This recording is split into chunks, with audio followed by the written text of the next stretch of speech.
A while ago, we have discussed the different forms of government in accordance with the number of persons or people holding the power or holding the sovereignty.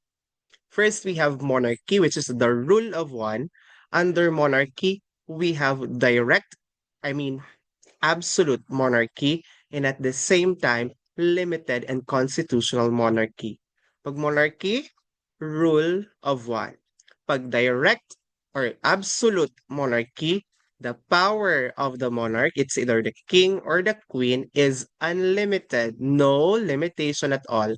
When I say limited or constitutional monarchy, meaning the power of the monarch, either the king or the queen, has limitation because of the constitution. Second, we have aristocracy, rule of the few, mga nobles, mga powerful, few.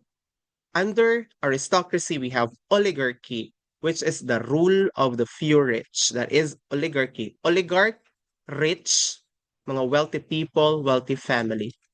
And we also have, lastly, the rule of many, democracy. We have direct democracy and indirect or representative democracy.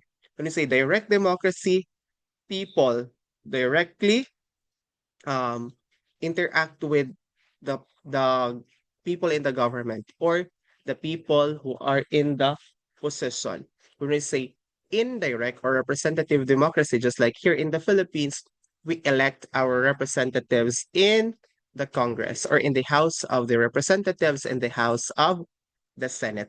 Now let's proceed on discussing other forms of government in accordance with the separation or the distribution of power between the central government and the local government.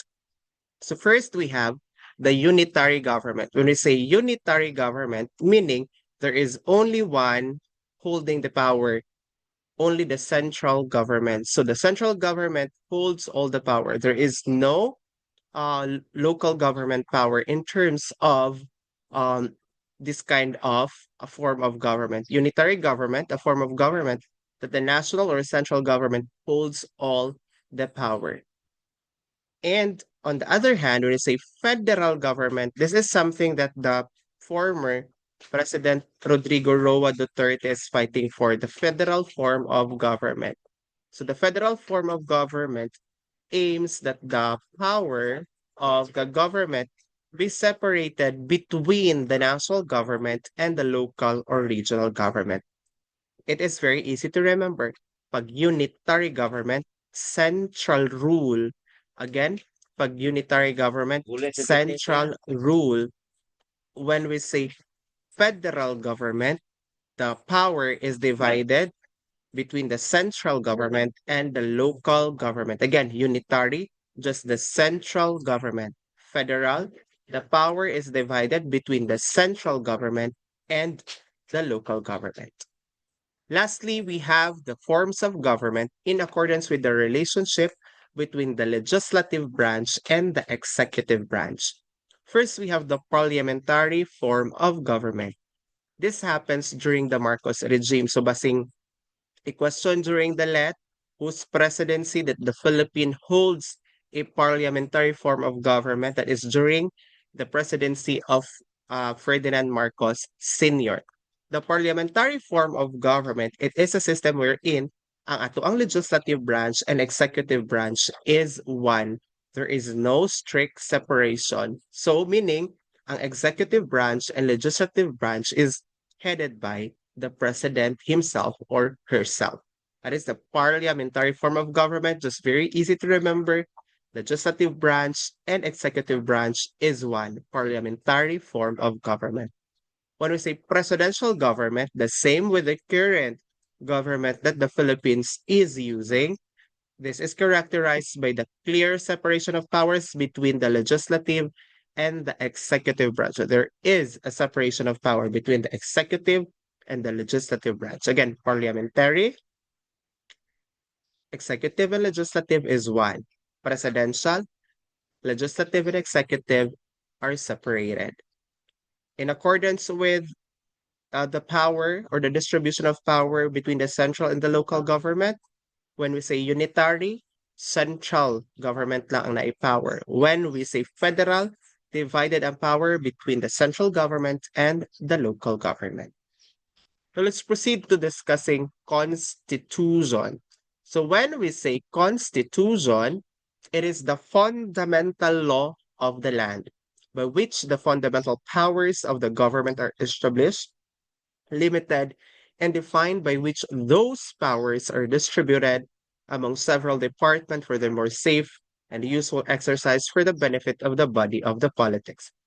Para sa'yo lang siya i-remember, ang Constitution is the fundamental law of the land, meaning all of the laws being crafted in the Congress or sa legislative branch of the government should be based on the Constitution.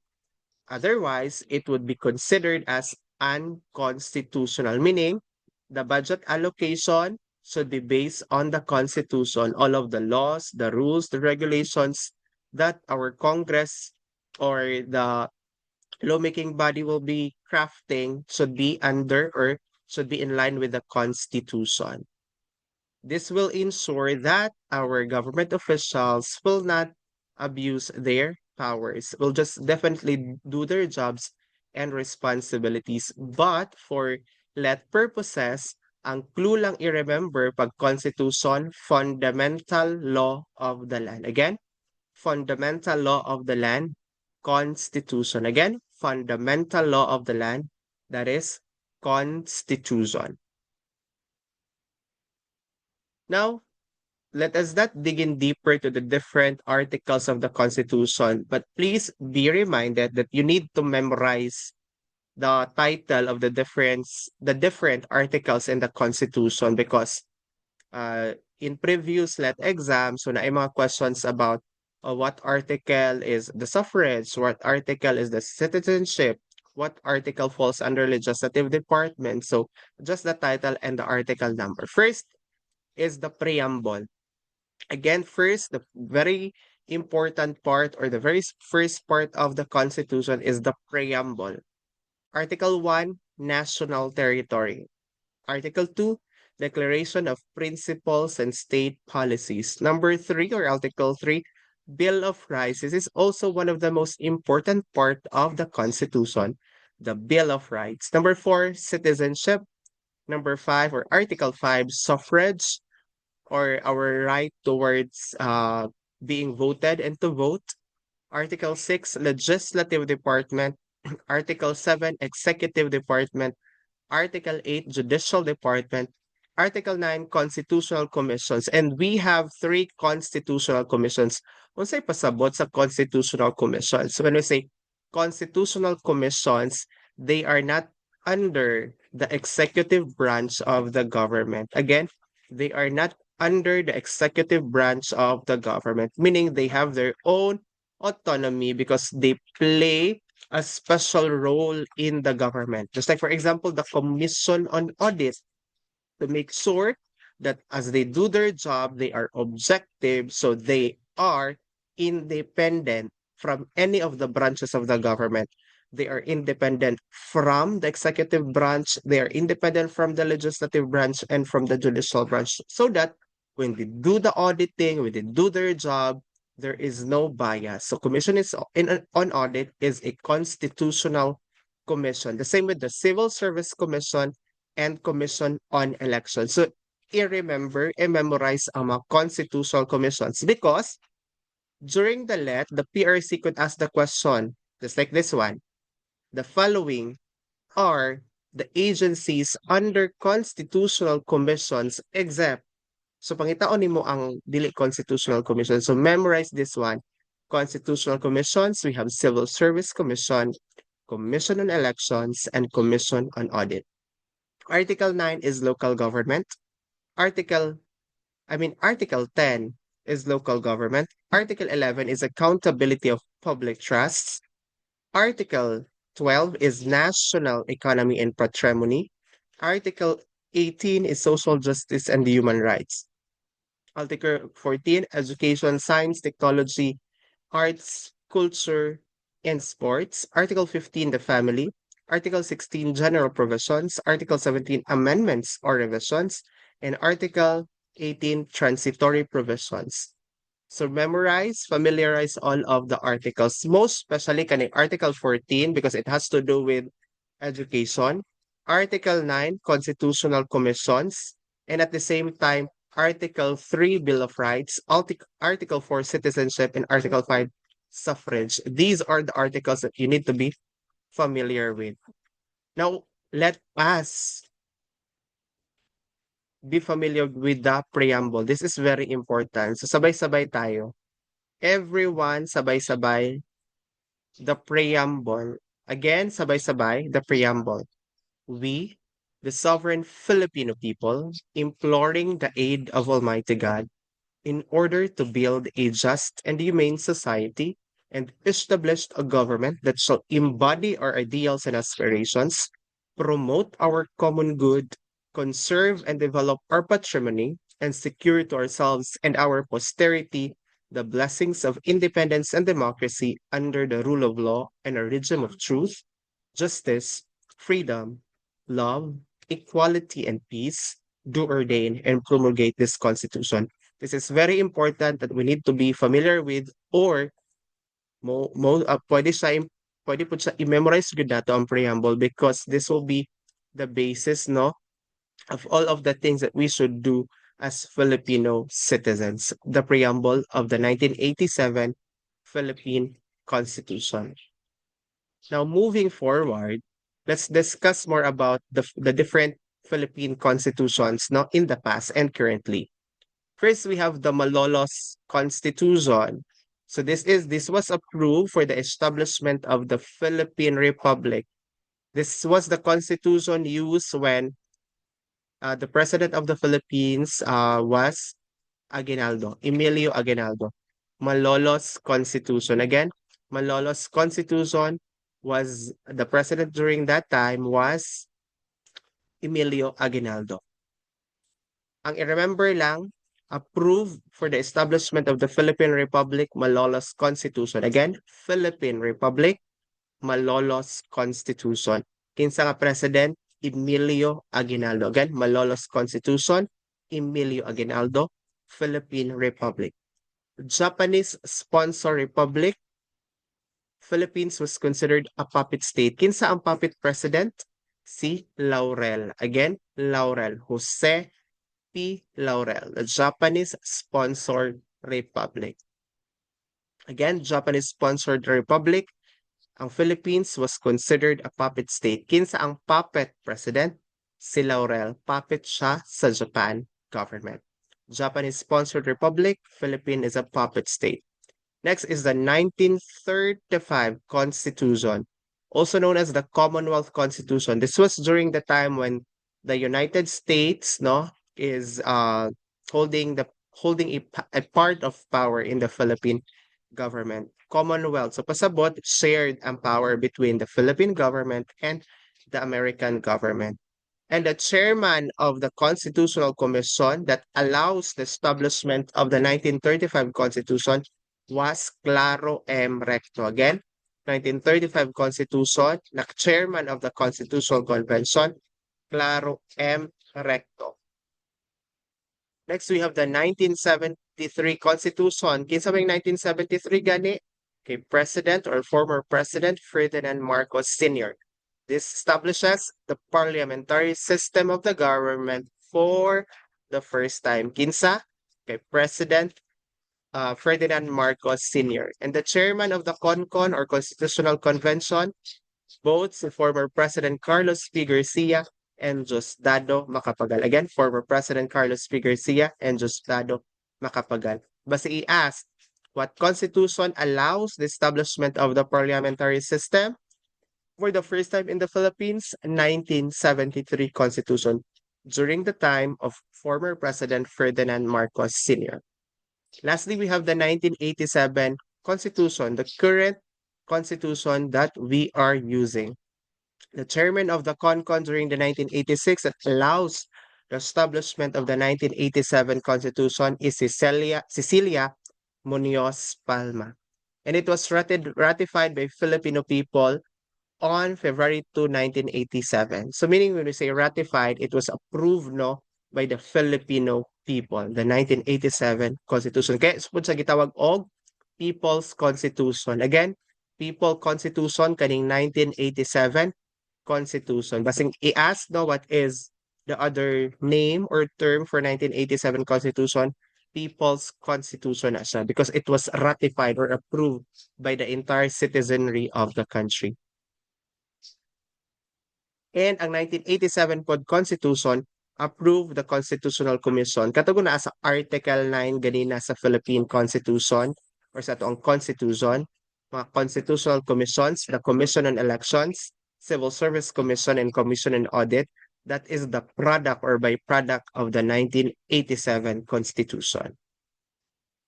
Then now let's discuss on the different powers of the president. So the president here in our country has different powers. Ug mao ni siya iyang mga special powers.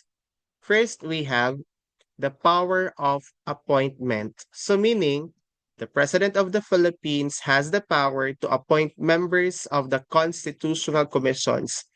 Thus, the Constitutional Commission has an autonomy from the executive branch of the government. Still, the President of the Philippines has the power to appoint the members of the constitutional commissions, including mga ambassadors and other public ministers and consuls or offices of the AAP.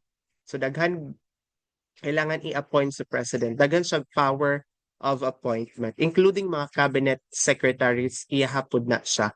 Power of appointment. But there is so-called commission on appointments. Si president has the power to appoint, but the approval lies on the hand of the commission on appointment composed of the 12 senators and 12 representatives. Muna sa ito ang commission on appointment. Again, mag-appoint lang si president, pero ang commission on appointment, sila jud ang mag-identify who amongst the appointees of the president are qualified for the different positions, no? Especially itong mga cabinet secretaries. Again, power of appointment, the president appoint the members of the constitutional commissions, mga cabinet secretaries, so on and so forth. Basing i-ask ha, pila ang members sa constitutional commission? 24 sa kabuok. 12 from the senators and 12 from the representative. Next power of the president is the power of executive clemency. So we say power of the executive clemency, si president has the power to grant pardon, amnesty, reprieve, and commutation. So isa-isa ko na tuon sa ni si pardon, amnesty, reprieve, and commutation. First is pardon. Pardon is the act of grace of the president which exempts an individual from the punishment the law inflicts for a crime committed. So si pardon, freely na jud makagawas si someone na nakakommit og crime and nahatulan siya ng guilty. So meaning, wala na siya tulubagon sa balao. That is pardon. Complete na gyud no nga na-exempt sa punishment ang isa ka individual. That is pardon. Again, pardon, the president will exempt an individual to the punishment sa ihang crime nga nabuhat. That is one of the power or powers of the president. Pardon. Exempt na jud, completely exempted. Amnesty, on the other hand, is an act of the sovereign power or the power of the president that abolish criminal liability for past political offenses. Are you familiar with the Magda Law? Kanagong mga men in uniform, mga people from the military nga gusto mag-alsa against the government. So they commit political offenses. So kung pasayloon sila sa president, that is called amnesty. Again, amnesty is, unsa siya? Pag act of grace of mga political offenders. Again, amnesty, act of grace against political offenders. Kanang nagaplano nga mag-alsa sa government. Labi na kaning mga from the military. That is amnesty. Pag pardon gani, this is for kanang mga regular people lang nakakommit og kanang murder, rape, then totally exempted by the president because of different acceptable reason, that is pardon. Pero pag people gani from the military nag-alsa against the government, that is a political offense, tapos gipasaylo, that is amnesty. Pag political offenders, gani amnesty. Pag regular people, pardon. Reprieve or reprieve, regardless kung saan mo siya pag-pronounce, it's just okay. It is just a postponement. Gistop lang siya or gi-pause, gi-halt lang siya ang sentence. For example, when someone commit a crime, tapos kailangan na siya i-punish og 6 years nga imprisonment, so wala sa siya gipriso. Postponement, gi-halt, gi-pause, that is a reprieve. Postponement of the punishment, gi-halt ang punishment, gi-pause sa ang punishment, that is reprieve. Okay? Gets ato? Lastly, we have commutation. When we say commutation, instead of 6 years, gihimog 3 years. Kumbaga, there is a decrease of punishment. Wala siya giwala. Commutation, reduction of the period of a prison sentence from 10 years down to 5 years, from 8 years down to 5 years, from 7 years down to 3 years. Gibawasan lang ang iyahang punishment or years of punishment. That is commutation. Balik ko na to. Pag pardon, complete exemption sa punishment sa mga regular people, regular folks.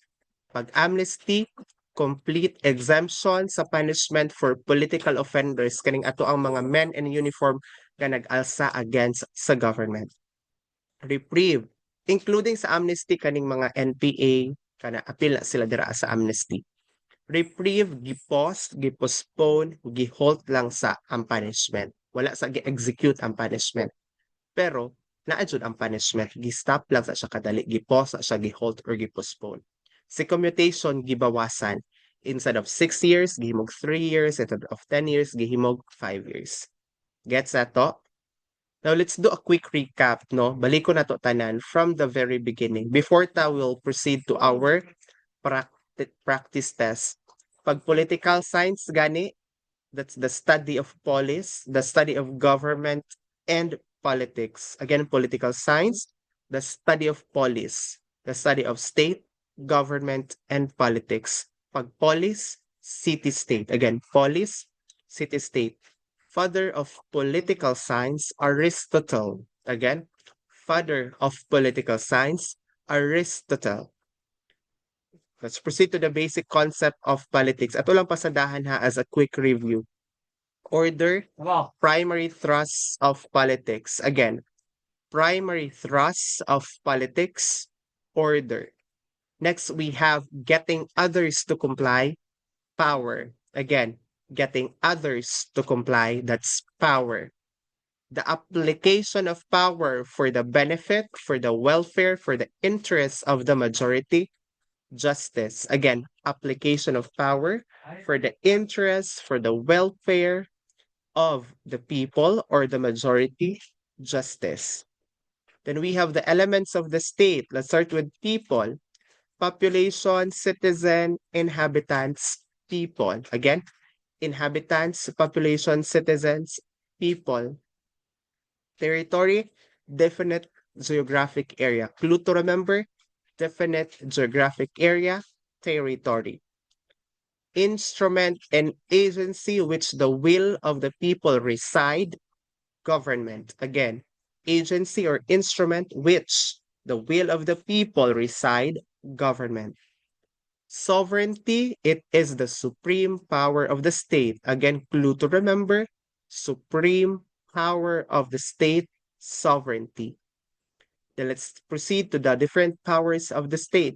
Police power, the power of the state that regulates people's behavior. Again, police power, the power of the state that regulates people's behavior. Power of eminent domain or expropriation right, the power of the government or the state to acquire private property for public use. Again, clue to remember, the power of the state or the government to acquire private property for public use, power of eminent domain and expropriation rights.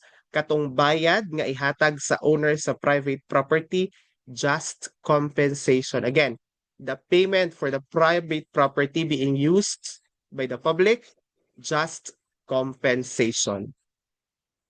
Power of taxation, it is the power of the government to impose charges. Again, the power of the government to impose charges, power of taxation. And the Philippine government, unsa siya, it is a republic government and uses a presidential form. Again, republic, presidential form of government, Philippine government. Na ay tulo ka branches, these are the executive, the legislative, and the judicial branch of government. Sa executive, law implementing body, nag-execute, nag-enforce sa law. Sa national level, again, national level, president, vice president, cabinet, secretaries, apil na sila sa executive. Local level, we have the governors, the mayors, the vice mayors, the vice governor. Sa barangay level, we have our barangay captains. Kaya basing ipangutanan na siya, no?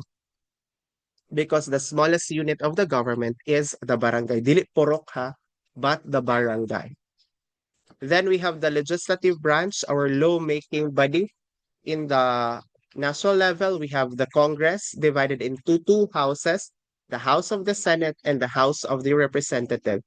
In the local level, we have our municipal councilors, city councilors. In the barangay level, we have our barangay kagawads or barangay councilors. Sa judicial branch of the government, sila ang nag-interpret sa law, making sure that the laws being approved by the legislative and the executive branch are constitutional. Sa national level, we have the Supreme Court. Sa local level, we have the regional court, the city court, and the municipal court. Sa barangay level, we also have the lupong tagapagpayapa that is part of the judicial branch of the government. Sila ang mga law interpreting body, judicial, executive, legislative, judicial. They have different roles but complementing roles. Then we have different forms of government. First, in accordance kung pila ka tao ang naggunit sa power. First, we have the monarchy, rule of one. Absolute monarchy, walay limitation ang power ni monarch. Limited and constitutional monarchy, na ay limitation because of the constitution. Aristocracy, rule of the few, mga few nobles, katong mga hawod kaayo. But oligarchy under aristocracy, few rich. Rule of the few rich, oligarchy. Pag rule of the few lang, aristocracy. Oligarch, mga rich people, mga wealthy people and family.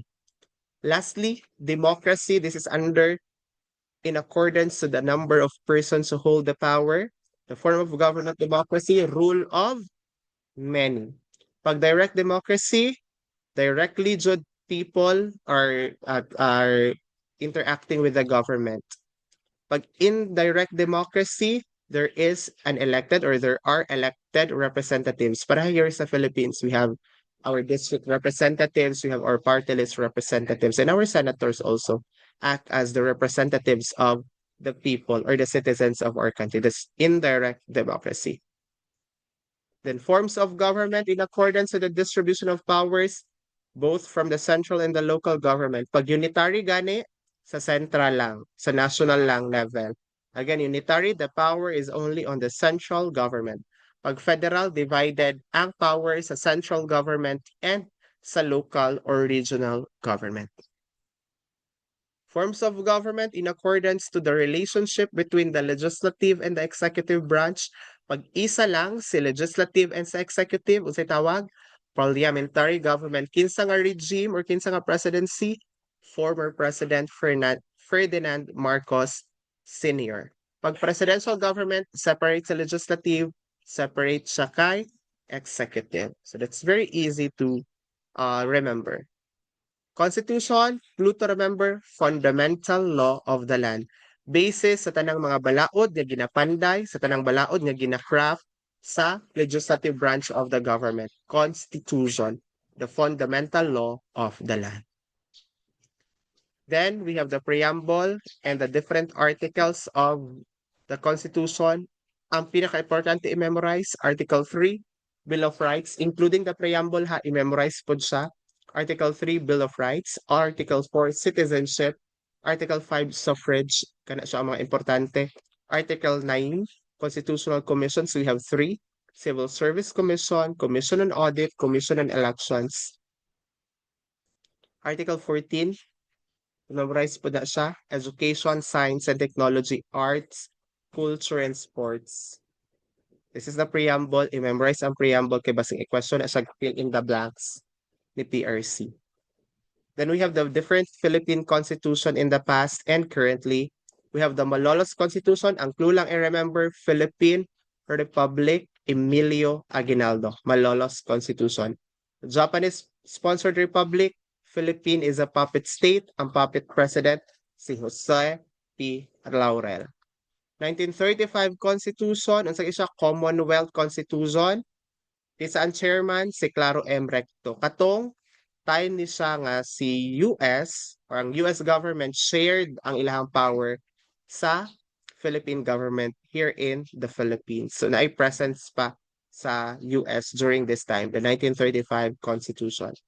1973 Constitution, katuning time ni President or former President Ferdinand Marcos. And it allows the establishment for the very first time of the parliamentary system of the government.